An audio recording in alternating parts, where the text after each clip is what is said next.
What happened was my friends were the first to die in San Francisco, and I was kind of flipping out. I went to a party one night, and one of those guys came up to me, and he goes, I think you should call this guy called Cleve Jones. He needs some sewers. And he told me what he was doing, that they were making them 3 foot by 6. That was the size of a grave. They hadn't made any yet.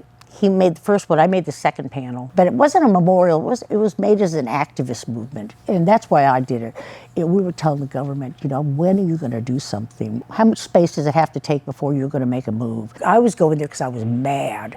I was furious. My friends were all dying. Nobody was doing anything. I had to watch them die horrible, horrible deaths with lesions all over. It was just horrible. And I sometimes wonder how we all got through those years. Quilt was going so fast, sometimes I just felt like I was holding on to the end of it and running, and just to stay with it. I'd say the first 15 years, it was always like that. You couldn't stop it. It had a mind of its own. And it was, and people were dragging it all over the place, and I was just lucky enough to be with it, and maybe, direct it or try to protect it in some way. That's always the way. Any kind of changes ever happen is by activism. I don't care what anybody said.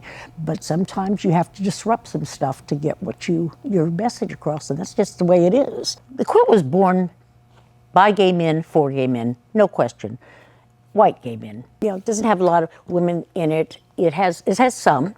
They don't have to be a gay man or whatever, baby. I mean, nobody deserves to die a horrible death where nobody will stand up for them and do something.